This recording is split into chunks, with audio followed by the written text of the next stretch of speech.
what's going on, everybody? It's Rich Perez welcoming you back into another dose of the rundown. We got a special guest in with us today, head coach of the Hofstra Pride, Mr. Dennis Papadatos. Coach, how's it going? It's been a while, man. Yeah, it's been a little bit. How you been, Richie, man? I know it's been a while to see a lot of people lately. So, Yeah. But obviously I haven't seen you in a little bit. I talked to your dad here and there. I haven't seen your dad in a while either.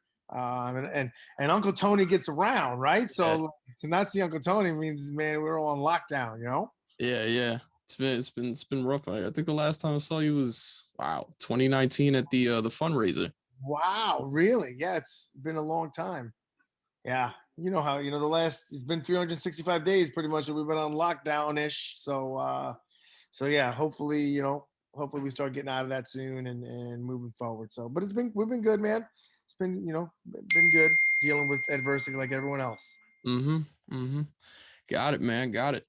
Well, you guys are coming off of a 4th place finish at the EIWA's. Got 7 NCAA qualifiers. Hopefully, an 8th qualifier with Dylan Ryder at 125, looking to receive a wild card there. Can you kind of just get into me about the conference tournament, how you guys prepped, and how you're feeling going into NCAA's? Well, I mean, prepping was difficult. I would argue to say we had the least prep time out of everybody. We were allowed to start fully practicing on November 16th is when we were fully allowed to practice. And in that time, from then until conferences, which is just over 90 days, we had 45 days that we had to be shut down for COVID contact tracing, and we weren't allowed to practice. We missed more than half the days.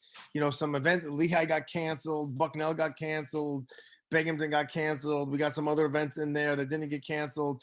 It kept being, we were shut down for 10 days, we'd come back and we'd have to compete in 4 days. We were shut down right before AWAs. We only had 4 days of practice. We were shut down for 10 days, 4 days of practice, you know what I mean? And then we had to, get moving on it. So I was impressed with how the guys competed with all the adversity we had to face. More like, I know everyone had adversity, but a lot of other teams, when they were quarantined, they contact traced the guy that was positive and maybe his workout partners. At us, if someone was positive, they shut down the whole team. The entire team wasn't allowed to work out. And it's just, we had, like I said, 45 quarantine days. And I say 45 or 44 because the first one was 14.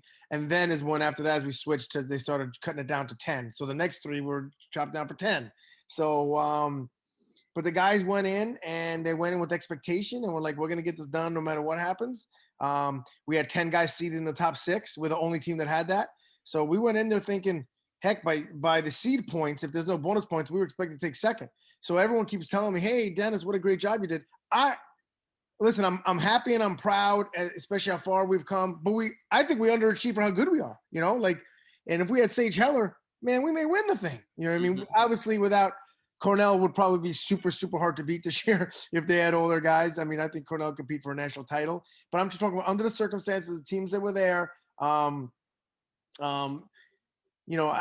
is a good accomplishment. But I think we underachieved a little bit, but like I said, we stepped up and they got it done. And I was talking to my good friend Pat Papalazzio the day before, and he was texting me the day before. I mean, I talked to him a lot, but he texted me the day before and he's like, hey, you guys can win this thing. I'm like, I know.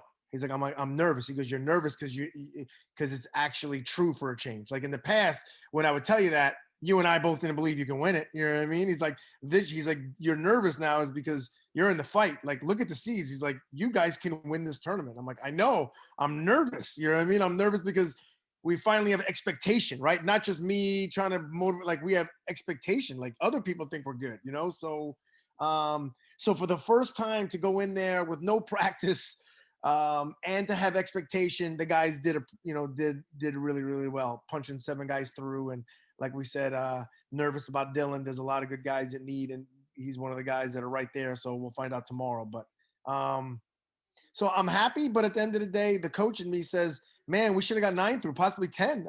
On a great day, we could have got 10 through. Garrett Lambert was one takedown away from qualifying himself. And then we thought Dylan and Ross were going to, we were right there to put 10 through. You know what I mean? So So I'm frustrated on that, but also very happy on how the guys dealt with it and the step forward that we put in. And John Smith told me a long time ago, you usually just can't open the door. You have to knock. So thank God we're finally in the argument and the conversation. Unfortunately, we had to knock before we can open it. You know what I mean? And I think we knocked pretty hard, you know? Yeah, most def. You said something crazy there. 45-day quarantine? Yeah, well, we had 4 pauses. So would be paused, be back for a week and a half, and then pause for 10 days. Pause, and then, back for 6 days, and then pause for 10 days. So out of the 90 days we were allowed to fully practice, 44 of them we had a quarantine for. You know what I mean? With like a week and a half in between. We get back for 5 days, wrestle Sacred Heart, and then come back from Sacred Heart, and then would have another positive or a contact trace. With, thankfully, we were blessed that every positive we had 0 symptoms. There was no spread ever. Every case we ever had. So, that's all, thankful, but it was frustrating being shut down, being quarantined and no one has, any symptoms. My big joke was everyone's like, how you doing, Dennis? I'm like, I'm trying to break the Guinness World Book of Record for the most negative tests with no symptoms and quarantine days, because I still got tested 3 times a week and negative, quarantine, no symptoms.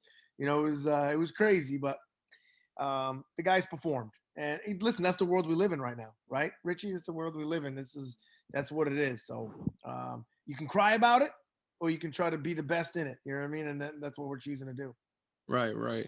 I mean, you from the time that I've really, I met you a long time ago when I was young, but from the time that I've really gotten to know you as I've gotten older now, with you back at Hofstra, you've really been from day one of getting the job. You've been a go-getter. You've had high expectations for the team since day one, and we're talking about things finally getting done. And I remember maybe it was your second year or third year, and you guys had no qualifiers, and now to get 7 and hopefully 8, it's definitely a step in the right path.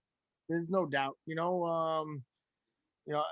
got the right people. And obviously this year Mike Patras had to take a step back, which was the best thing for his family, but he stayed on as.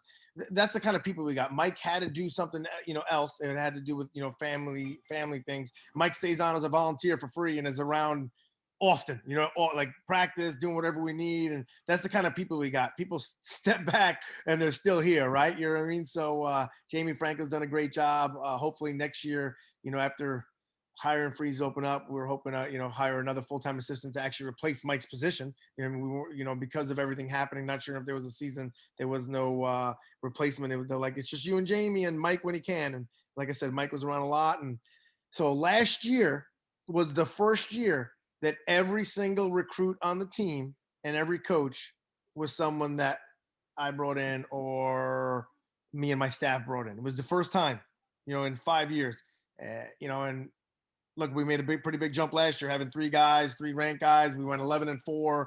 I really think we should have been 15-1 with NC State being our only loss. So besides, it really started last year where you saw the growth and the progress where we were actually a team, right? And a team that can wrestle. And it took longer than I wanted to get there. We had to go through some growing pains, and also, we had some situations that a lot of people had no idea, and we just dealt with it. I tried to put my head down and work through it. Rich, I'm not gonna lie, man. There was a lot of lows. There was a lot of lows where I questioned myself, and I'm like, what am I doing? Why am I doing this? And I would say, man, I love this place. I died in this room every day. I bled and sweat on these same mats, again, on these same walls. If someone's gonna get Hofstra Wrestling back, I got to be the one to do it. You know what I mean? And I still don't say we're not back. We took 7th in the country one year. When we take top 10 in the nation, then we can finally say we're back, right? You know what I mean? We've just made pretty nice jumps over the last 2 years to say, hey, we may actually be able to get back there. You know what I mean? With progress, but. It's nice to finally see it, but it just took a long time to finally get the culture and the entire squad and people on staff in the right direction of what we need. And once we got that, it goes pretty quick. Most def. I want to go back to the beginning with you, Coach. I know you wrestled for Island Trees High School. Oh, yeah. How did you get your start in wrestling? I know you come from a Greek background. Was anybody in your family wrestling? Was it something you got introduced to at school? Yeah, my brother wrestled. My brother Jerry, he actually was a county finalist. I was never all county, and my Yeah. brother was a county finalist. Um, so and then my best friend Henry wrestled, right? My best friend Henry wrestled when we were young, like 7th grade. And then in 8th grade, I wrestled and, be with Henry, and my brother Jerry wrestled. And I first did it like, I'm going to do it because I'm going to be better than my big brother. You know what I mean? That's why I was going to do it. You're right. And I want to be better than my friend Henry. So my 8th grade year, I went 8-0. I was undefeated. I should have quit right then. I was undefeated, right? So then I go to 9th grade, and I'm terrible. Like I no joke. I remember I went 3-17 on JV when I was a freshman, and my friend Henry quit, and I wanted to quit, but I didn't. I was afraid. I didn't know how, and I don't quit. So like, I went into the office to quit. Rob Shaver, who's the coach of Plain Edge and the football coach, was the assistant coach that year. He was the head coach after that, and I went in to quit, and Rob said, "You're not quitting." And I just walked out of the office and I went back to practice. But I tried quitting because I didn't want to do it. You know what I mean? And then there I was, not quitting because I was told I wasn't allowed to, but I didn't want to do it. Right. So I wrestled, and then I got a little better. And by my junior year, I liked it better than football. I still underachieved. And then Shaver was my coach 10th, 11th, 12th grade. He was a young head coach. That was before he went to Plain Edge, obviously. The year after I graduated, he went to Plain Edge. So my brother wrestled, Henry wrestled, and then I decided I was going to wrestle, and then I liked it. And then, like I said, my senior year, I qualified for counties. My junior year, my senior year, I was ranked top, 4 or 5 all year. Um, I beat a guy that was all state in the Spring Gardener tournament, and I think I was ranked second in the county. And Haggerty, who won states, beat me in double overtime. And so going to the county tournament, I got upset in the quarterfinals, and I decided that I wasn't going to wrestle back because if I wasn't going to win it, I wasn't going to place. What a baby attitude. And I got my butt kicked by a Freeport kid, Pettis, in the wrestlebacks, 11-0. So I ended up never being all county ever. And then Rob Shaver told me I could do it, and I decided that I was going to go to college, and I was going to go Division I, and I was going to prove everyone that I can do this thing. And I went to Lockhaven first. Yeah. So that's what happened. Like, everyone told me I wasn't good enough to wrestle Division III. So I said, we'll see about that. Yeah, and I'm gonna put my work in. And I went to Lockhaven as a true freshman. I'll kind of get it back to you, but that's how I kind of got started. I matured late. I definitely got a lot better my senior year, and I choked. And then I just believed that I could be good, and I stuck with it. You know what I mean? Right. Trying to prove those doubters wrong, coach. I love it. So you walk on at Lockhaven, never all counted and everything. Is it just the fact that you want to prove people wrong, that you're saying I'm gonna go Division I? And at the time, Lockhaven was a pretty good program. So the reason I picked Lockhaven, because they were the best Division I team that would let me walk on. Like, Tom just got the job at Hofstra. I wasn't going to Hofstra because they were terrible. I'm like, I'm not going to Hofstra. I'm not doing it. And Tom didn't even recruit me, didn't even give me the time of day. And then Lockhaven was the best team that would let me walk on. We took that year I was there, we took 5th in the country, right? We had 5 All-Americans. Kerry Cola was a national champ. I walk on, there were 65 guys in the team. Everyone on the team was multiple time state champs. And there I am. They're like, how'd you do at Fargo? I never even heard of Fargo. They laughed at me. They're like, how many times, how'd you do in states? I'm like, oh, no, I didn't. I lost I won the qualifier. They were like, what are you doing here, kid? And I just, after preseason, 30 guys quit. And then I was one of the guys left. And to be honest, I actually wore the sweatshirt yesterday, and I still have it.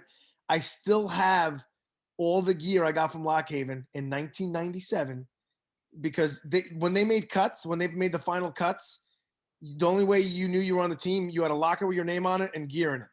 And in my locker, I had the mop in my locker. I got the last spot with the mop, but I had sweats and I had a t-shirt, and I still have that stuff to this day because I remember what it put in it. And it was like my start, where I said, okay, other people believe that I may be able to do this thing.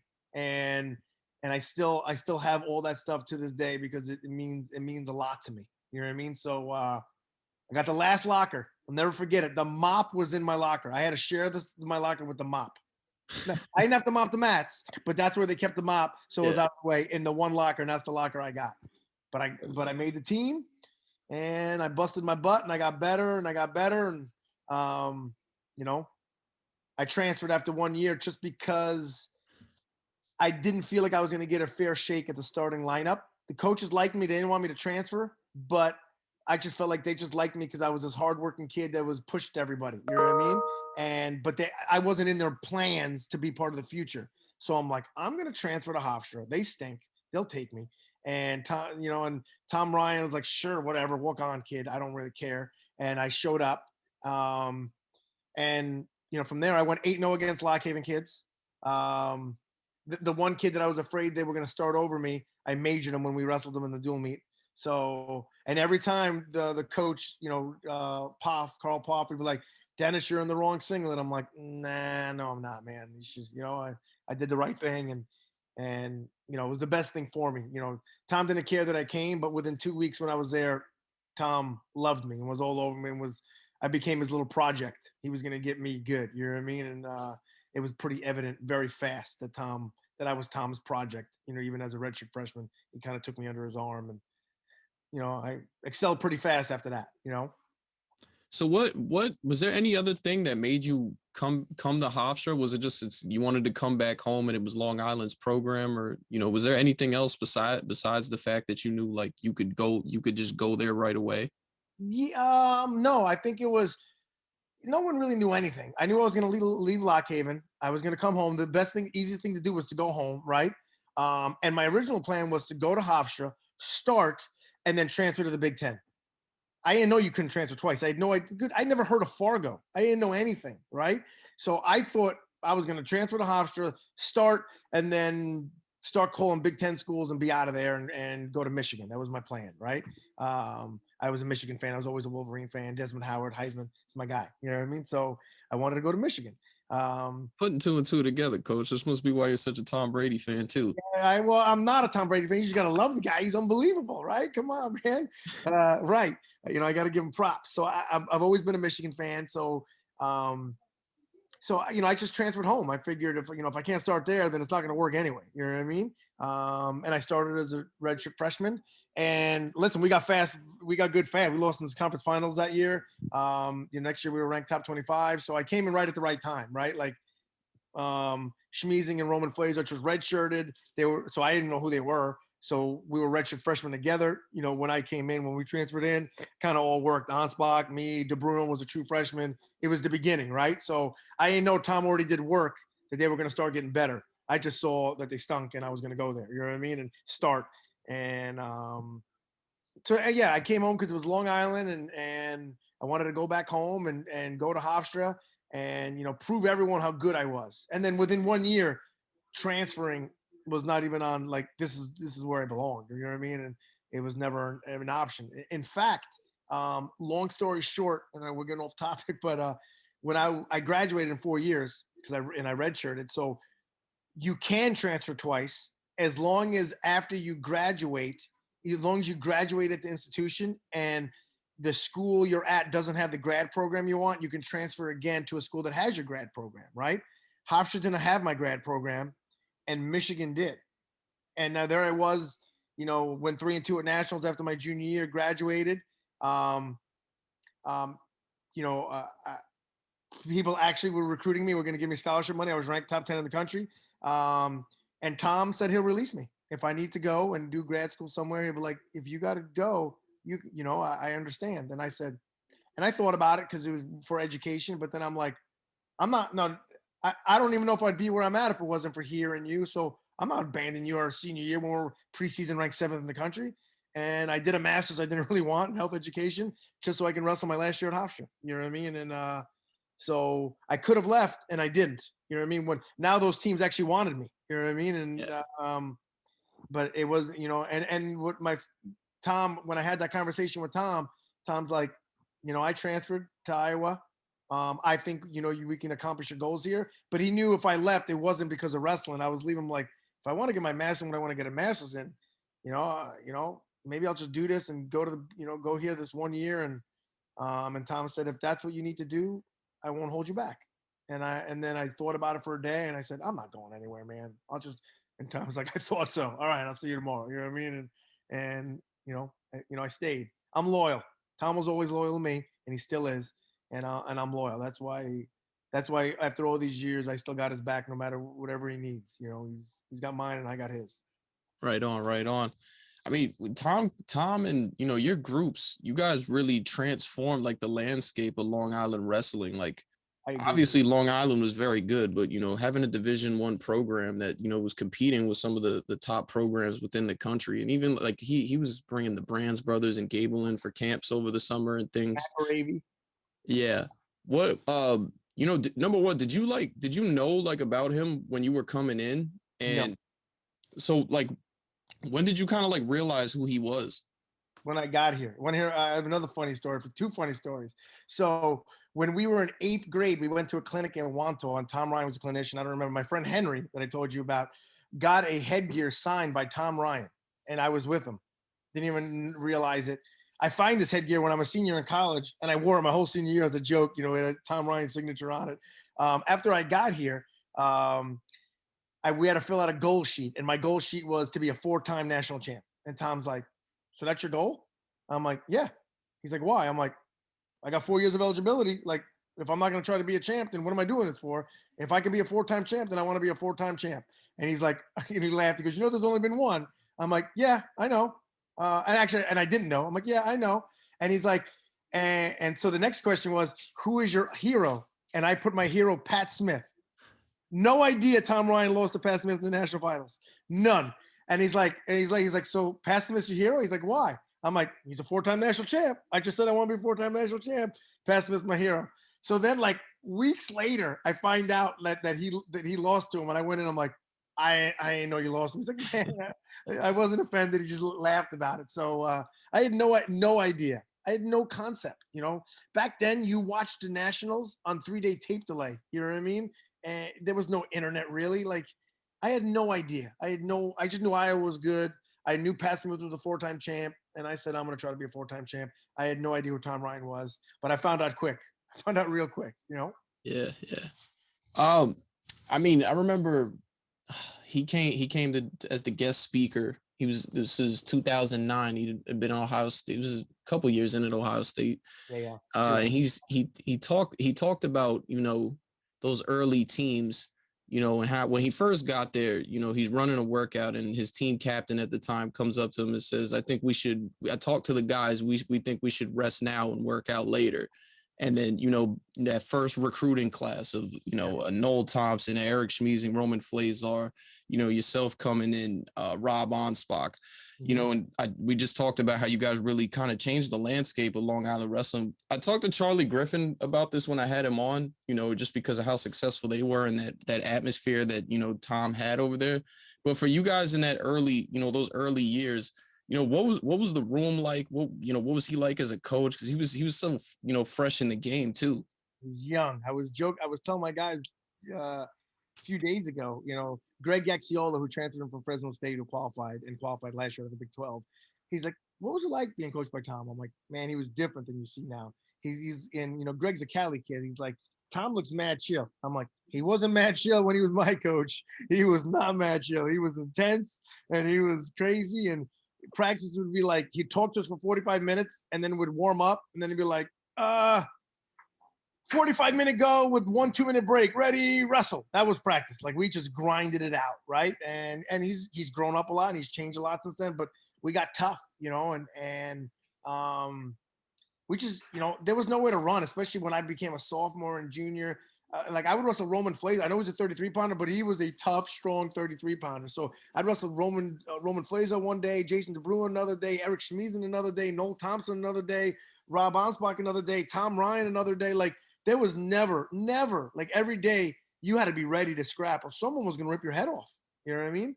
And thank God I was one of those guys too, right? So I gave that back, but I remember having butterflies every day before practice because I'm like, oh, like if I had to go with Schmiesen wrestled so hard even though I wrestled hard, I knew I was like, he ain't gonna back down. So, and we just created that atmosphere of we were all just ready to go. We had like a small team, but we got to the point that we ran out the guys that, we legitimately ran them out. We just ran them out of the room if they couldn't keep up. And then it was us, and we kind of forged each other by fire. And Tom was intense, and I don't think he really knew what he's doing. He didn't. Like, he had no system. He may say he did, but he believed. He believed, and he expected, and he wanted the best out of us. And I will say what Tom did really, really well was he treated us all fair and was intense on everybody, but he gave us individual attention, right? Like, one of my favorite stories, and I hope it doesn't come out the wrong way. When I was a redshirt sophomore, I just got ranked in the country, and Roman Flazar was the most talented kid in our team, like physical talent, 2-time All-American, could have won national, should have been a 3-time All-American, lost in the round of 12 as a sophomore. Like, Roman wasn't hurt much, but every time he was hurt, Tom would be like, all right, Roman, get on the bike. And I would have like green fluid leaking out of my ear from brain damage. And Tom would be like, all right, Dennis, wrap it up, get back in the room. And I'd be like, and I remember one day I was like just having a bad day, just rough. My body was hurting. And I'm like, my elbow hurts. And Tom's like, all right, man, tape it up. And I'm like, why is Roman on the bike? Why, if Roman gets a pinky nail, he's allowed to sit on the bike, but I'm not allowed to miss practice? He goes, because I know you can take it, Dennis. And I know it's what you need. He's like, while you were losing in the counties, Roman was winning New Jersey state titles. You need this. Roman needs that. And once he said that, I went, oh, then I felt like he was treating me special by not letting me be on the bike, right? You know what I mean? Where I understood, and I never questioned it again. Like, that's what Roman needed. And I didn't need to be on the bike. I needed to get the experience that Roman got way before I got it. You know what I mean? So I had to get in there and strap it on and go. And once he told me that, like, I felt special that he made me, I was never allowed to miss. I felt special, you know what I mean? So Tom did a great job of that. Everyone was treated the same, but he also individualized tension to you. And I think that's where he excelled. That's where he still excels to this day, When did you guys really feel like you had arrived? Because like we talked about, Hofstra was, when he first got there, was not good at all. I know Eric Schmiesing and Roman Flazar were the first ones to get on the podium, but like his fifth year. I want everyone to know that it took Tom's 5th year. He had an All-American. Not that I'm great, but Mike Hughes was an All-American in my 4th, and I came in different circumstances. But anyway, you get him going. So when did I start feeling it? The year before Eric and Schmiesing, All-American, then we all made it to nationals that year. My redshirt sophomore year, man, we were good, and I knew we were good. Noel was actually in high school. De Bruin, was a freshman, and I was a sophomore. Schmiesing was a sophomore, and Ansbach was a sophomore, and Roman was a sophomore, and we had like 5 or 6 guys that can really wrestle, and we started beating teams. And I think we got ranked in the country. And I know for me, that's when I first broke the national rankings. And I remember thinking, man, we're good. And I remember thinking we could beat everybody. I actually remember thinking, man, bring on Iowa. We'll beat Iowa too. Looking back, we wouldn't have had a chance. But I remember thinking it. I remember thinking, anyone, any place, bring them down. We can do this thing. We have a crew of guys that are willing to do it. So that was 1998. I would say, is when I first thought we were good. You know what I mean? We were good. And that was Tom's 4th year, I think. I think it was his 4th year. And then Roman and Eric lost an All-American round that year. I forgot what I think De Bruin 1 and 2. I might have went 1 and 2. I don't fully remember, a long time ago. But it was the first time we were good. We had 6 guys that can wrestle. So now you have 6 guys that can wrestle. You can win a lot of duels. You know what I mean? Right on. Can you talk a little bit about like the atmosphere over there as well? Coming in, I know you guys were originally competing in the gym, and then later on moving on to the MAC once that thing was put in place. Can you talk? Because man, I remember as a kid how crazy those duels used to be. Like I said, Tom just believed. Tom has an unbelievable belief in himself and everything he's going to do. Like, we're going to win because that's the way it's going to be. You know what I mean? And so we had that in practice, you know, and guys had it in practice, and we developed a culture, which I'm glad to say we finally kind of had back. Took me longer than I wanted to get it, where I don't have to say nothing. Guys in the team will run you out. Like, hey, get out of here. We don't do that here. You know what I mean? And we had that pretty quick. So the atmosphere was every day. There was, like I said, there was nowhere to run. There was nowhere to hide. Like, you know, you better be ready to go, or someone was going to get you. You know what I mean? That day. So, you know, we were close. We were tight. You know, we defended each other. But at the end of the day, I think everybody loved the program more than they loved themselves for the most part. And, you know, when that starts happening, that's when you start having some team chemistry. And you know, it was awesome to go to. I remember going to the arena. That was my redshirt junior year. That was the year that Schmeezing and Roman All-Americans. I think I went 3-2. I think we had 6 qualifiers. I can't remember. I think we had 6 qualifiers that year. Like I said, that was, you know, we had Minnesota in. I think we beat Wisconsin that year. You know, we just it was, we felt like we belonged. We felt like we felt like we can wrestle with everybody. I remember honestly believing that why couldn't we win a national title, dual meet title as a team? You know, my senior year, we lost to Minnesota, who was the year they had, you know, 10 All-Americans. They won the title. We had Minnesota beat that year. We had them beat. I lost to Luke Becker with 1 second left. I was beating Luke Becker and he beat me. Noel lost on a last buzzer, and we lost like 18-15. You know what I mean? We felt, you know, we felt like we were there, and we could really scrap with anybody. You know, we at that point we had 7 guys. Our first 7 guys, 25, Tommy Noto, Roman Flazar, Jason DeBruin, Eric Schmeezing, me, Noel Thompson, Rob Onspach. We felt like, bring it on. Like, we're going to win 7 weights. You know what I mean? You know, not that the other guys couldn't, but Ralph Everett was a true freshman wrestling upper weight, so he wasn't ready. You know what I mean? So on that team, Ralph was, you know, a whole. Obviously, Ralph turned out to be an absolute stud after that, but his redshirt freshman year wrestling 84 when he weighed 170 wasn't the best. You know what I mean? But we can wrestle, man. So it was, we had a program, we had a team, we had a program, we had a good culture going on. Right. You know, went on to be a conference champion, multiple time national qualifier. I know you didn't reach all the goals that you wanted to reach, but, you know, you go on right after college. I believe you know, kind of get out into the real world, you know, in that workforce. And I'm pretty sure you started to miss wrestling a little bit. Can you kind of talk to me about what brought you back? Yeah. So, yeah, like you said, you know, I feel like I underachieved. You know, most people say, Dennis, look how far you've come. You never placed in Nassau County, and you were, I was ranked top 8 in the country at one point, you know, but at the end of the day, that wasn't my goal, right? So I still feel like I fell short, and I feel like I was good enough to be an All-American more than once. I felt like I should have placed my junior and senior year. But you know, it is what I gave it all I got, and things didn't, you know, play out. Still had, I guess, a pretty good career. Then I didn't want to coach. I wanted just to be part of it. I wanted to be, you know, make money and be a businessman and go to work in a suit. You know what I mean? And I did it, and I quickly realized I don't like this. Like, you know, I'd be at work and I was on the phone with Tom Ryan talking Hofstra Wrestling more than I would be doing my work. You know what I mean?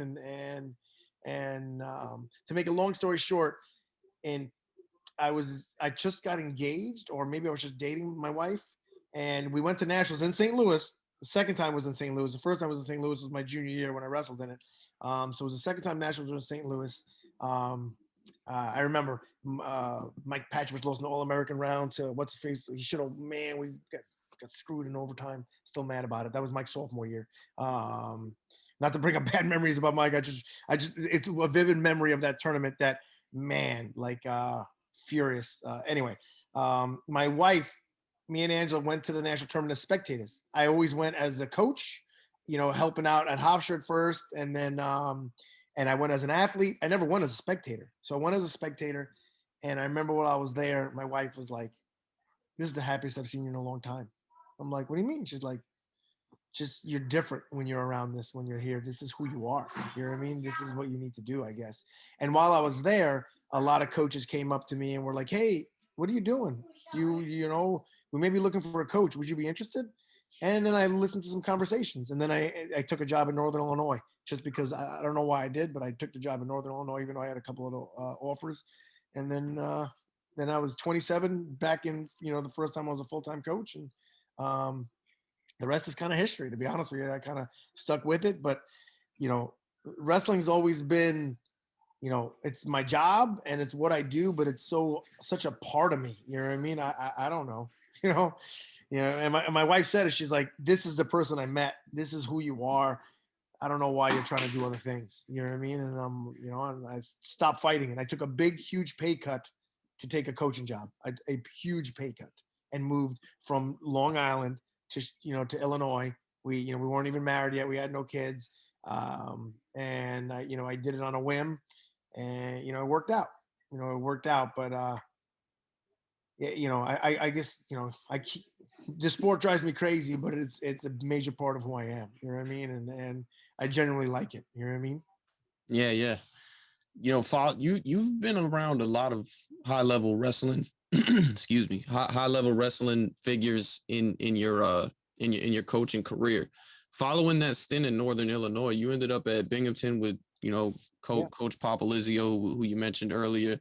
That early time at Binghamton was a little bit reminiscent of, when you guys first got to Hofstra. Can you talk about building that thing up, from the ground up? No, from the ground up. No other assistants. Me and Pat. He's 27.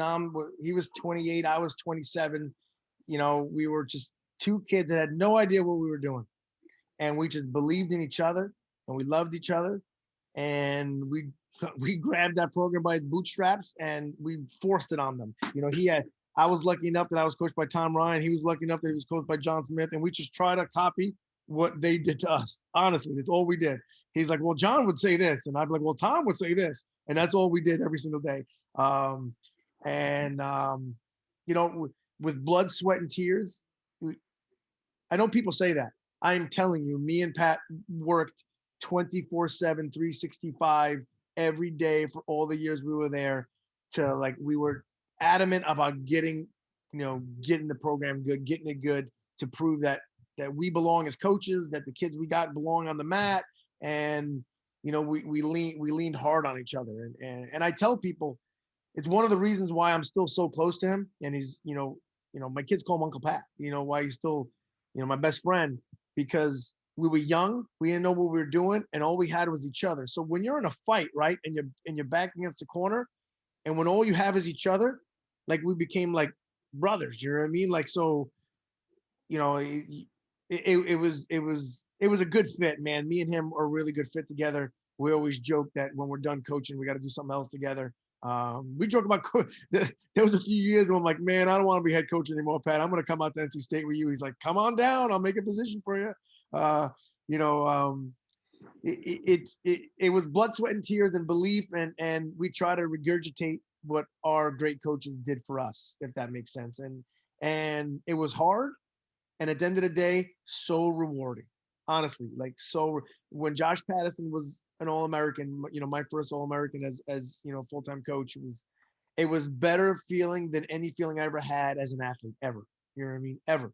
So to this day, when Justin Lister pinned Jesse Dong in the quarterfinals in a minute, I mean, the ecstatic hug me and Pat had after it was awesome. The next time I felt like that is probably when Mike Hughes was an All-American. You know what I mean? Where you just felt like, man, we did it. You know what I mean? We did it. No one believed it.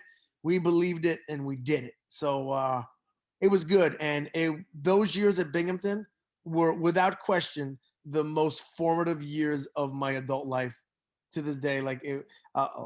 I'm thankful for them more than anything else. I'm super thankful for them. That's why I still have a nice place in my heart for Binghamton. I want to kick their butt every time we wrestle them, but I'd still when someone says Binghamton, it puts a smile on my face because I had so many good memories there. Right. Well, when you were coaching there, back then, this is when everybody was still competing in the CAA. Yep. As a Hofstra alumnus, you're seeing Hofstra a lot, and they were the cream of the crop of the conference. Were you motivated as a coach to really go out there and beat them? Yes. I mean, it became a personal, thing where I still was a proud alum. I wanted nobody else to beat Hofstra but us. That's how I viewed it. Like I wanted Hofstra to beat everyone else, but I wanted to beat Hofstra. Like, and heck, Hofstra won, I think, how many CAA titles in a row? They only didn't win one. Binghamton won it, Yeah. right? Me and Pat did, right? So my joke is, hey, the trophy's in Hofstra's blood for all those years in a row because I got it the one year Hofstra didn't get it, and I still think we should have won the next year at Binghamton, man, but we lost by a point anyway. But so yeah, I wanted to beat them, but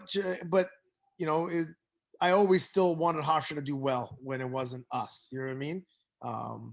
That's the best way I can put it. It's my alma mater, and with any way you slice it, Tom Ryan, Hofstra. I wouldn't be where I was if Hofstra didn't help, put me on a map a little bit. So I would never forget where Hofstra put me, and now I happen to be the head coach. But at that time, I didn't think I would ever be the head coach of Hofstra.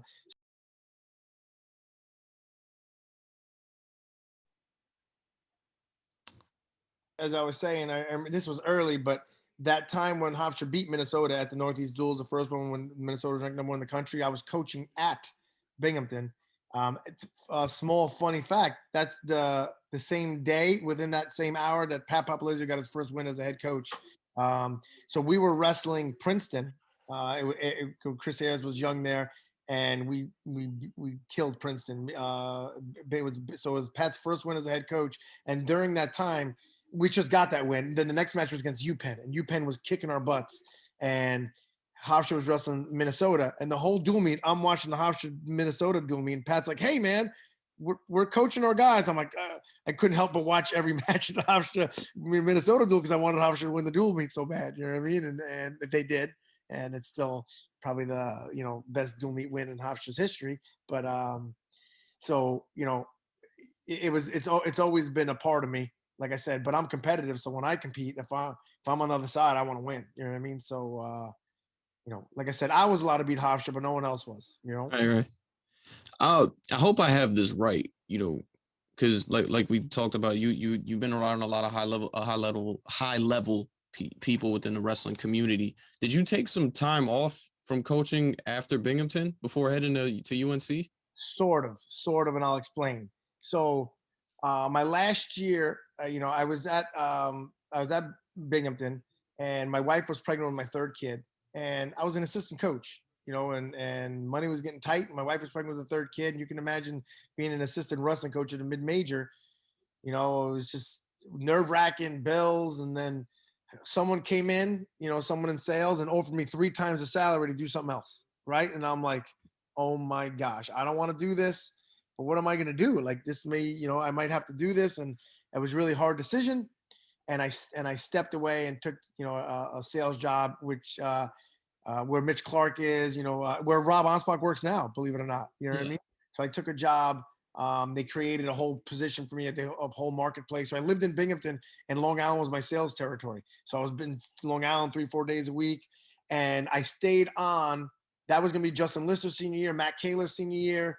I stayed on as a volunteer assistant at Binghamton because a lot of those guys were like, "You're going to leave us our senior year?" I'm like, they got it. So I stayed on as a volunteer, and that was Nick Wazatsky's true freshman year. So I still was in Binghamton's room 3-4 days a week, working out with, Donnie Vincent and Gwiz, and I was on staff. So when Gwiz and Donnie were all Americans that year. So I was a volunteer assistant, but I had a full-time job doing something else. Long story short, Packett's NC State job. I was the only, I don't know if I can make this a long story short, but I was the only assistant coach at Binghamton that had a multi-year contract. I was the associate head coach, and every year my assistant coach and contract got extended. Every year I got rolled over to another 3 years. And the reason the AD did it at the time is because he always said, if Pat ever leaves, this job is yours, Dennis, right? And then now I resign. So now I don't have a contract, right? Pat was there one more year. In that year, the AD retires and he goes somewhere else. So now Pat gets NC State job. We have a brand new AD. I don't have a contract anymore. So Pat goes to NC State and he goes, hey, I'm going to NC State. I want you to come with me. He's like, but everybody knows you're going to be the next head coach of Binghamton. So we're not going to, he's like, so whatever. So Pat goes to NC State. We go through the whole process. I was a finalist. Long story short, I don't get the Binghamton job. I don't want to get into the politics of it, but I didn't get the Binghamton job. And then by the time that happened, Pat already completed his staff. Like he brought Beasley with him. He hired, Jameel Kelly. And, by the time that all was done, that I wasn't the next head coach of Binghamton, like I said, it was all done. And Pat's like, hey, I'm going to fundraise money. I'm going to get you, this amount of money. You're going to be our volunteer. You'll be a full-time salary. You're coming with me. And I said, nah, I can't do that. And Colat was at UNC. And, I said, I can't, be a volunteer if I'm going to be a head coach, and Colat brought me into UNC as a full-time assistant. So in a super small world, like Pat goes to NC State and I go to UNC the same year, like total coincidence. Pat at first was like, I can't believe you're going to go to UNC, the enemy. He's my new enemy. He's like, when I have a position for you here, I'm like, but Pat, I can't be a volunteer. Like I can't do it. I need a full-time position. I got a wife and kids. If I'm going to be a head coach, I got to put UNC on my resume. So, and at the same time, I got offered a Division II job, head coaching job. And Tom Ryan told me not to take it. Tom's like, Dennis, you can't take that job. I'm like, well, I don't want to know if I want to be assistant anymore, Tom. Tom's like, Dennis, you are not Division II. Nothing wrong with it. It's just not who you are. You need to go to UNC and take that job. And I did.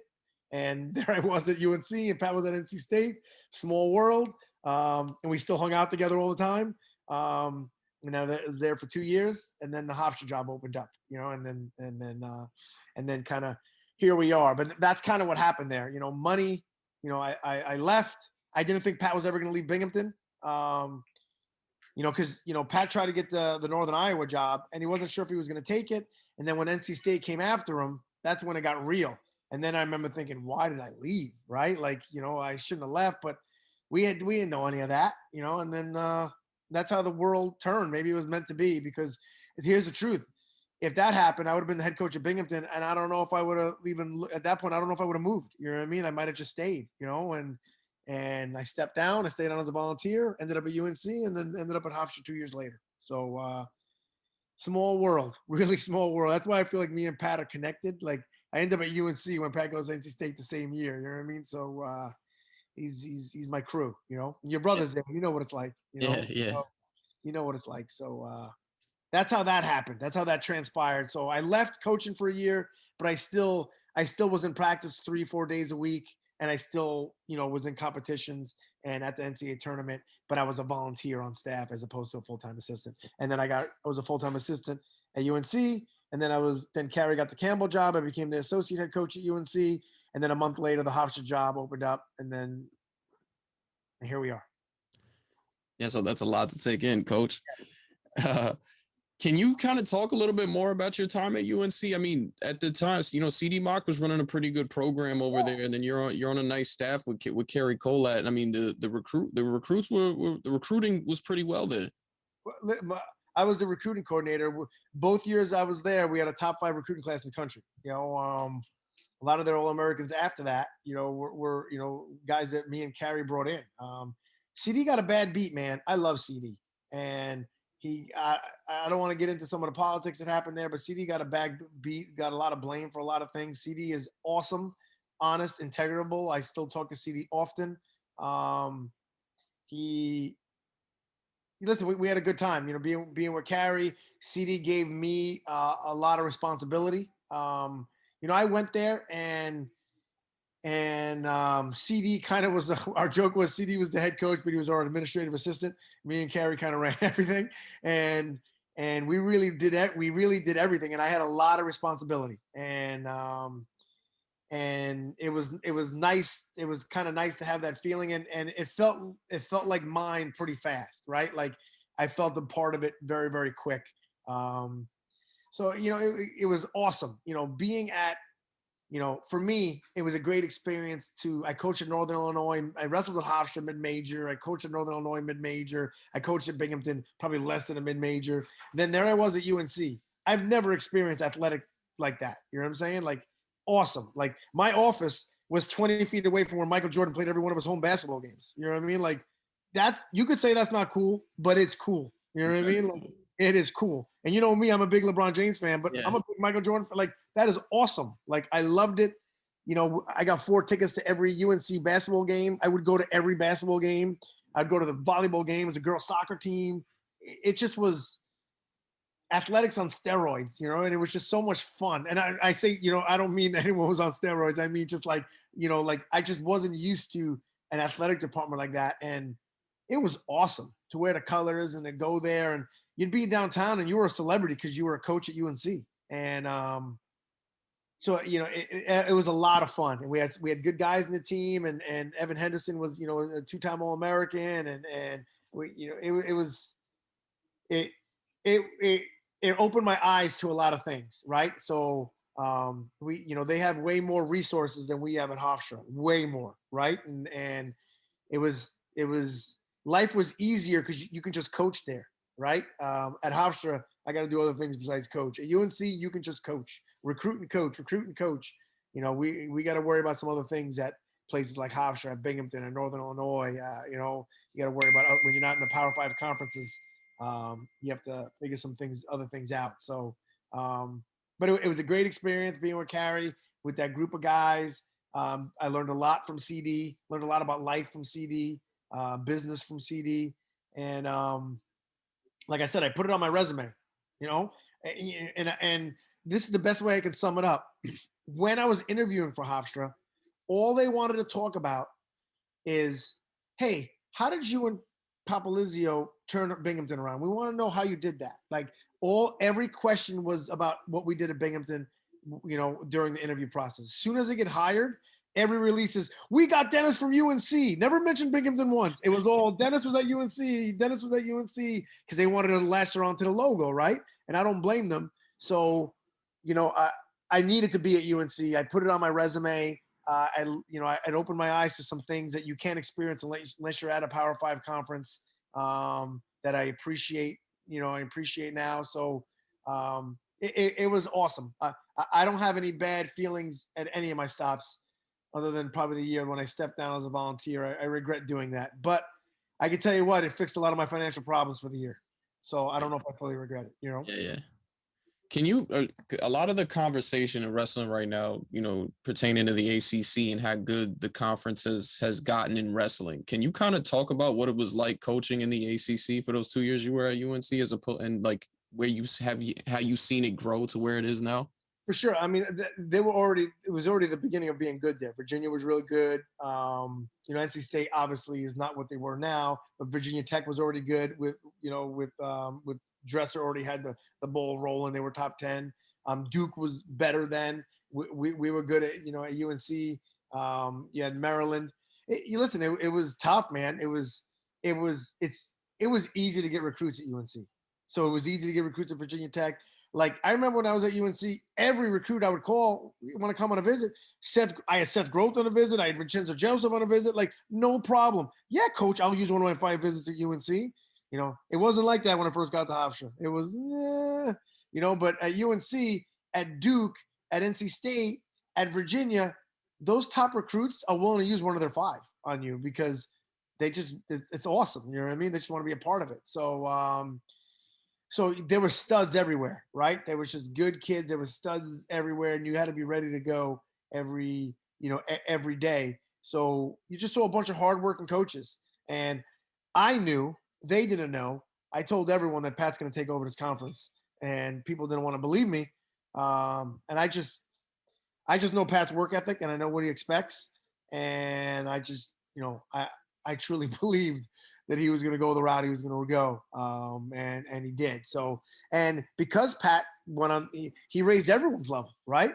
Because now you got to keep up with them. So everyone's got to get better. So, it was fun to be a part of. It definitely was fun to be a part of, and definitely changed my mindset. And the conference has gotten even better since then because they've gotten better. So unless you get better, you're going to get run over, right? So it was, you know, but we got a lot of that in the EIWA anyway. So that's the truth. And the EIWA is deep and so many teams, and The EIWA is more of a grinder than the ACC. I'm going to be honest with you. The ACC 2-day tournament, of course. 5-6 kids, 4 good kids. You know, the EIWA, there's sometimes you have 12 kids that can wrestle in the 17-man bracket. You know, and it's definitely they're not going to like to hear it. I think the EIWA tournament's harder than the ACC. I didn't say I don't know better. I think the EIWA tournament's harder. I think the EIWA is the hardest conference, especially when the Ivy Leagues are in it. The hardest conference pound to pound to get the guys to the national tournament. That's what I honestly believe.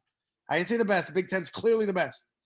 The EIWA is the hardest tournament to get guys to the NCAA tournament in because we don't get our fair shake in the rankings. So we don't get when you don't get the fair shake in the rankings, you don't get the fair shake of earning AQs for the conference. So like we'll have 5 guys earn spots in the conference. We probably have 8 guys that are good enough to be there. You know what I mean? It's brutal, you know, brutal where in the Big Ten, they just give out AQs like they're candy. You know what I mean? You know, so everyone wants to complain about this year, but the EIWA gets the short end of the stick every single year. We made out a little bit this year, so too bad. That's what I honestly think. Too bad. But you know, the ACC, you know, helped me a bunch.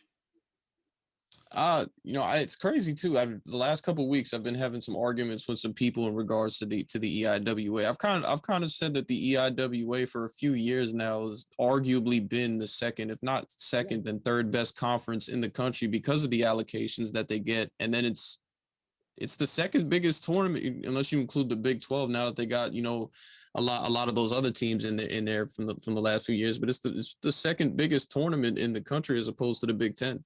Yeah, no, there's no doubt. In fact, we have more teams than everybody, right? So, but obviously, you know, the level of the teams that finish in the bottom are probably lower level than the teams that finish in the bottom of the Big Ten. But absolutely, it's been, you know, we usually get the second most people to nationals. And like I said, I find it, and we don't get a fair shake. The Big Ten and the Big 12, like, you know, when people run out of people to rank at 27, 28, they're like, who's Oklahoma starter? I guess he's 28. They don't go, who's Hofstra starter? I guess he's 28. Who's UPenn starter? They don't do it. Like they look at Cornell and Lehigh, and after that, you don't, you know. So we don't get our fair shake. We don't. It is tough. It is a very dense, tough conference where we have, you know, there's 17 teams, and I would argue to say 12 of them are, you know, mid-level and up. You know, like, you know, the part of the EIWA's problem is we own the 10 through 32nd ranking. Like our, you know what I mean? Like we own that ranking. The Big 10 has all the top 8 guys and throw a couple of the Big 12. But, you know, when you start going 12 to 28, we own that. We like, if you look at it, we have more there than everyone else. So, it's just a very deep conference that gets good recruits. Just the top tier recruits that end up winning multiple titles still go to the Big 10 and the Big 12. And that's just the way it is. And now ACC is getting some of them. So, you know, we're not pulling out the 3-time NCAA champs except like the Yanni Dickamahalis and the Cal Dates. But besides that, you know, even Lehigh, they're not pulling out multiple national champions. I'm not saying they can't, but you know, those kids are still going to Penn State, Iowa, and Oklahoma State. You know what I mean? That's just where they're going. But depth-wise, man, we can compete with everybody. And we don't get I don't think we get our fair due, to be honest with you. No, I definitely agree with that one. I want to circle back to, you know, you getting the coaching job at Hofstra. Before your college teammate, Rob Onspach, was actually the head coach over there. Then he decided to step down for I believe his financial reasons, working at the same place that you had once worked at. Did you guys have a conversation at all, you know, when he was getting ready to step down? And, you know, when did you know that the job was open? Yeah, I talked to Rob. Rob didn't tell me he stepped down. I did talk to Rob before that, but me and Rob talked a bunch in transition. I just talked to him a few days ago. I still, obviously, Rob was my teammate, right? So, you know, we go way back. So I was at UNC. I just became the associate head coach. Another small, tiny tidbit. Mark Cody was at Oklahoma. Mark wanted me to come coach with him at Oklahoma. And I remember my wife was like, we're not moving to Oklahoma. It was more money.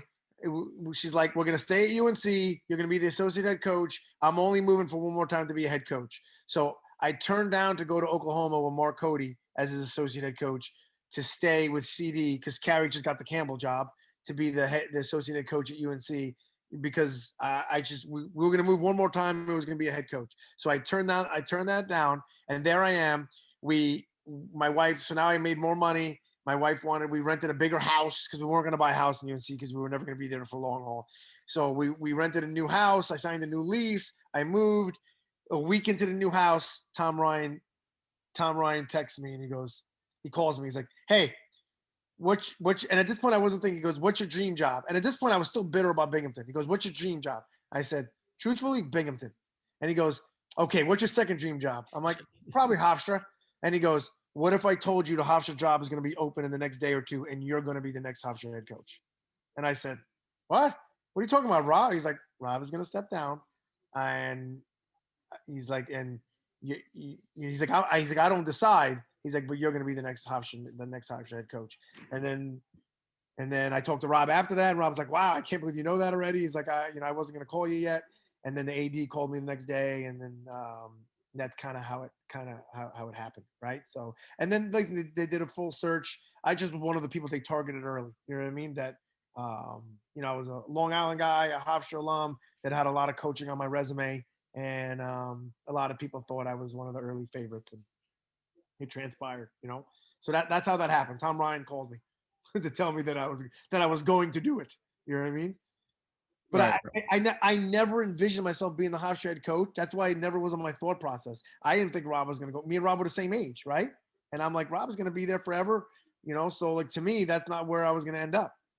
And then but obviously once it was open and it was real, then it was a different cup of tea. Then I chased it down. You know what I mean? Yeah. What was it like when you got that call? Like, when did you get the call, and what was going through your head when you get the call? Like, officially, you're going to be the next head coach of Hofstra. I was actually in the office. The AD called me back. They flew me back in for a second interview, and I've been doing this long enough to know that when you come in on the second interview to meet the president, it's because you're getting offered the job, right? So when I was going there, I was expecting to be offered the job. I cried. You know what I mean? Still get emotional, but I cried. Called my wife. My AD said Jeff Hathaway's like, "We got to call your wife right now," and I never accepted it. Like I just started calling people. I called my wife, and then Jeff was like, "Hey, by the way, so do you accept the job?" I'm like, "Can we talk contract? What's the money? I don't even know the money. Like this money even like what And then we had to like sit down, and then so it was emotional. It was emotional. My wife went through a lot with me, moved around, never complained, and it was surreal, man. I never envisioned it. I never expected it. To step in and to have the same position that my mentor had. You know what I mean? And I love Tom like family, so it's weird to me to have the same position as he did. It was emotional. It was really, really, really emotional, and I still get emotional about it because I became a man in that room. You know what I mean? So to be in charge of it is a pretty big deal, and I don't take it lightly. And that's why I take it personal when we struggle, and I take it personal when people don't give us our due, because I feel like I've been here since '97, man. You know what I mean? I've been here since. I know I left, but my heart's been here since 1997, right? So I bleed this thing. So it felt full circle. It felt full circle, and I know I've said this before, Richie, and I know we're taking, being on forever, but I go back and I think how many people, I'm a kid that never placed in the county, right? I never placed in the county. I never placed in the county. Here I am. How many people can say they're the head coach of the school that's in their hometown, that is their alma mater? Then he was the head coach when they hosted the national tournament at Madison Square Garden. How many? Too many. How many? Not too many. And that's not for me to say how great I am, because I don't believe that at all. I just believe, man, how lucky I am and how I stayed the course, and things like that happened because I believed and I expected and I hoped, and I'm appreciative of it. So like, there's not many people that got to be the head coach of a program that hosted the national tournament, in Madison Square Garden, no less. Like I said, that it's not just as my alma mater, it's my hometown. I can run to Hofstra. It's 5 miles away from where I'm standing right now, where I grew up. Right. So it's, it was surreal. It felt full circle, and the job is nowhere near done yet. So, that's where we're at, but it was, that was good, man. I haven't felt that in a while. So I'm actually glad I don't get to talk about that stuff anymore. It's been so far removed, but it brought me right back to there. And I remember feeling, it was the first time I felt accomplished in my life, right? I've been proud. I was proud when Josh Patterson was an All-American, when Justin Lister, when Donnie Vincent, when Nick Wisdowski was a true freshman All-American. I was proud when I was coaching guys at UNC. The first time I felt accomplished is when I took the head coaching job at Hofstra. Wow. You know what I mean? That is huge stuff right there, Coach. We talked earlier about it's been a little rough early on, but you guys are finally starting to get to where you want to be. Something interesting that I have noticed, and I know Mike's been real volunteer. He's getting ready to move on following this season, but a full coaching staff of Hofstra alumnus, is that a coincidence or what? No, kinda. Like I said, yeah, no, we're keeping Mike on as volunteer as long as we can. As long as whatever Mike can do, he can do. We love having him here.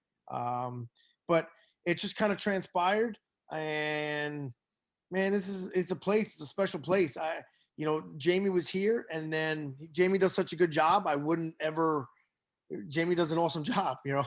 That's the truth. And for a while we had Mike Hughes too on staff as a volunteer, who just can't now because he coaches high school and in wrestling and football, so it's an NCAA violation, so he can't do it anymore. Or Mike would be here, but he still does wrestle with Zach Knight and Ward, helps him out a bunch. It's a coincidence. It's a coincidence that we have the right people. Most likely moving forward, when we do replace Mike's full-time position, I most likely won't be a full Hofstra guy. But I wouldn't look away. You know what I mean? But Hofstra's a different place, and you got to understand it. And so it's a little easier to understand when you have guys like Mike who lived it like I did, guys like Jamie who lived it like I did, and in different eras. So a coincidence, but a pretty darn cool one. You know what I mean? Yeah. One crazy thing, just as a fan, I remember when the announcement came out that Mike was going to be headed on your staff. I was really excited because Mike and his family, like, they are Long Island wrestling. They are the first family of Long Island wrestling. I've said that for years. What was the thought process of bringing him in? To just pop up in your head like, let's get Mike Patrovich over here, and did he accept right away? No, it was he had a bunch of things he's got to worry about, like we all do. A family man that loves his family, that cares about his wife and kids and wants to do the right things first. So we talked about it before that, and then that was finally an opportunity where we can make it work. I thought it was important. He's got the Long Island ties. I was on staff when Mike was an athlete. His work ethic, is unparalleled, and he's a Long Island guy through and through. So, and he knows how to train people. And I just felt like it was important for, I think I've said this before, but the first time I realized I wanted to coach, or that I liked coaching, was Mike Patrovich was one of the first guys. Cause I just graduated, right? Mike was a senior in high school when I was a senior in college. So then I was at Hofstra for the first 3 years as like a grad assistant, as a strength coach with Tom, and Mike was on the team. And I remember caring more about Mike's career than I did my own. You know what I mean? That's why not to bring that up, I was so violently mad when Mike got screwed in All-American round against Cerritos from Tennessee Chattanooga. Terry Brands was the head coach then. Mad about it. Like, we had a takedown with a cradle and give it to us. Still mad about it. And, you know what I mean? And Mike was a sophomore, and thank God he ended up, placing twice, after that. But, so I have a lot of good feelings tied up in Mike, because my own personal emotional feelings of believing I can coach were when I was helping Mike when he was young, right? So that's why it was important to me, because I know Mike bleeds this place, and I know who Mike is, and I know his family, and I know what he brings, and I know what he means to Long Island. And if we're going to be Long Island's team, why not have part of Long Island's first family here. You know what I mean? I love them all, but he's the best part too. So he's, yeah, I love them all, but man, so that's Mike's a good egg. I just saw him today. He was at practice today. So, he's he's trying to do what's right for his family, and I get it. I know it was hard on him to even leave and step down, from his full-time position, but he wasn't. I understood. That's why we felt important to keep him on staff, and God willing, we'll try to do everything we can to keep him on staff, even on whatever limited basis we can. He's always welcome, and he knows that. He's always welcome and to be part of it any which way he wants. Right. I mean, I got a chance to talk to him too. I know he's a guy that's, very, very invaluable and stuff like that. He's a guy I know too that definitely, Dylan Ryder, your 125 pounder was one of his guys, coming up. Awesome. Yeah, that's like his godfather. You know what I mean? There's no doubt. And not just Dylan, like a lot of the guys, they rely on him. They like when Mike's there. You know what I mean? Like, hey, is Coach Pash gonna be here today? And I never take offense to it because I know they don't like when I'm not there either. Like they need Mike. They need me for things they need me for. They need Jamie for things they need Jamie for, and they need Mike for things they need Mike for. And that's why we work, because we don't get in each other's way, right? If Mike does something, that's Mike. And especially when Mike was here full time, when people were like, hey, what about this? I'm like, I don't know, ask Mike. They're like, aren't you the head coach? Yes, I'm the head coach, and that's Mike's job, and I know Mike's going to do it, so ask Mike. Mike's going to tell me what we're going to do about that. And then other things that ask Mike, and Mike, like, I don't know, ask Dennis. You know what I mean? And so, like, I got out of his way. That was one of the things I did better as I got older. I got out of my own way. Like, hey, I know you can do it. You do it. Let me know if there's a problem. If I don't hear from you, it's because there's no problem and you got it handled. You know what I mean? So, Mike's invaluable. He does what he does. And so that whenever Mike's around, we utilize him. Like, we try to, hey, Mike's here today. Mike's definitely doing this today because he's here and we want to be able to utilize him. So we change our plans around what works in Mike's schedule a lot, because we're appreciative of his time. You know what I mean? So yeah, it's important. Right on. I know when I talked to him, one of the things that I had asked him about was, recruiting and bringing Hofstra back to, what they once were. And he talked about his recruiting process, coming out of high school and why he felt it was a good decision for him to stay home and, saying that to recruits. When I was in high school, a lot of the top tier guys on Long Island that didn't want to stay home and wrestle for Hofstra, their reasoning would be, I can go somewhere better than Hofstra. And I know talking to you earlier, that was a little bit of your mindset as well. So when you're recruiting, what are the things that you're saying to these guys? Whether it's stuff that you can throw at them as far as when you were looking at colleges and stuff like that. Well, if you look at the track record, Long Island kids have historically done better at Hofstra than when they left. Not everyone, obviously. Nick Piccinini, Zach Redding is killing it right now. Sean Carter. I'm talking about the more recent ones. But even that, if you look at the amount of All-Americans have come out of Long Island, Hofstra still has like 70% of them where they ended up being All-Americans. So the track record proves Long Island kids do better by going to Hofstra and being All-Americans here. You know what I mean? Like that's what the history shows. And it's what I tell people. We've had 30 All-Americans in our history. 30. NC State doesn't have 30. Virginia Tech doesn't have 30. Drexel has 3, you know what I mean, or 2.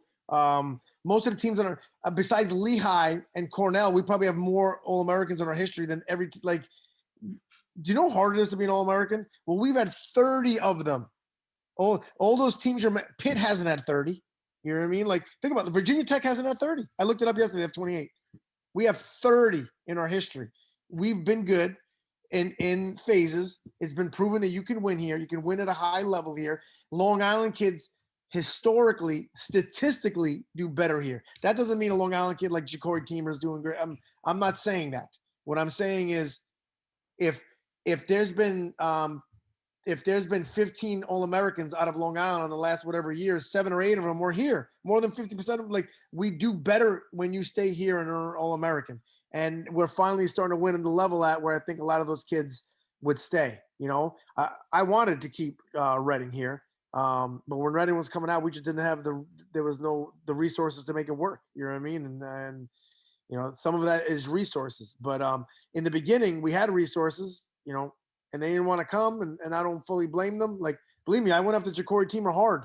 I went after Nick Piccinini hard, right? Like, please stay here. We'll build this thing around you. And it is what it is, and they're always welcome when they come back. They know that. We still, have a good rapport, but, historically we've been a top 10 team. You know what I mean? We're a team that has won at a high level, and Long Island guys do better here. So why not follow the statistics and stay here and win here? And it's going to be more fun. And so hopefully, as the next batch of Long Island kids that are really good can start seeing, yes, I want to stay home because I don't want to go anywhere else, then I think it will change shape. It will definitely change shape. With this free year that the NCAA is kind of giving out to everybody, are you expecting to have the same team coming into next season, or some guys just ready to move on? I mean, Vinny Vespa's going to be done with his masters. He's moving on. Garrett Lambert's done with his masters, so he's moving on. We got some pretty Justin Hoyle is pretty good. Him, he kind of was in lineup last year as well, so he'll be at 41. Got some freshmen coming in. They'll probably be 33. We were missing Sage all year, and Sage is expected to be back. Ricky's coming back. So with Sage being a national qualifier last year, because he was the first alternate that technically got in the tournament, we have 7 returning national qualifiers come back next year. Losing Vinny, and hopefully with Dylan as well. Obviously, I'm just talking about the people right now. So the entire team should be back, and we got some pretty good freshmen coming in. So I expect to be better the next year. But as you know, this thing's hard, and you never know. So I don't want to get ahead of myself. I'm focused on the national tournament. But yes, I would say our team is pretty much going to be the same next year. Right on. Coach, before we get out of here, the national tournament coming up in 2 weeks, what's it looking like for Hofstra? How you guys prepping for this thing? We're still potting, quarantining, which is a pain in the butt for workouts because, we can't use everybody, just because I don't want one person to be positive and the whole team gets shut down, right? So we're just have everyone kind of separated, with workout partners and running 4 or 5 practices a day. We're training. The good news about potting and keeping it individualized, everyone's getting the individual practice they need, right? So every practice we have a template that we're doing for the day, but it changes a little bit for every guy on what they need. So a lot of focus on what Ricky does, a lot of focus on what Greg needs, a lot of focus on what Holden needs, on what Vinny needs. Dylan's obviously training, you know what I mean?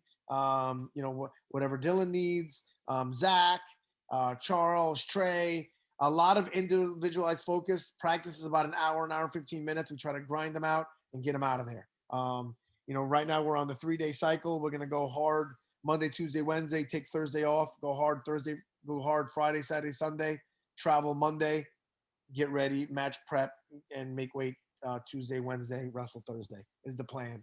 2-3 days short, hard stints. But by hard, hour and 15, get them in, warm them up, get what they need to do some live, grind them out, do some sprints, do some other things, get out of here. See you tomorrow. You know what I mean? Everything's short, sweet, crisp. Mental focus, be prepared, be excited. We always talked about we belong. We are here. This ain't a fluke. We are good. We don't need anyone to tell us we're good. We are good, and the one thing that I've told the team a bunch of times, and I can't wait to get them all together again to kind of talk about, is I said, guys, listen, not to brag, but I've been part of good teams. When I wrestled at Lockhaven, we were 5th in the country. I was part of good teams when I wrestled at Hofstra. I was part of a good team when I coached at Northern Illinois. I was part of good teams when I wrestled at Binghamton. I was part of a good team when I wrestled at UNC. I know what a good team looks like. And you've never heard me say it before because I don't like to lie. We are good. I see it every day in practice. Like, that's not just me trying to fake you up and get you mentally prepared. I'm telling you, I know what a good team looks like, and this is what it looks like. You know what I mean? So we belong. So just go and expect. And I think the guys have really bought in like, hey, we're good. We're good. So I believe and I deserve too. So, and it's paying dividends. So we're focusing a lot of that in practice on being sharp, being crisp, and believing and expecting hey, we may get horrible seeds. I don't know. We may get a bunch of number 25 seeds. I have no idea. But at the end of the day, it doesn't matter. We've dealt with so much adversity, and we don't need to prove that we belong.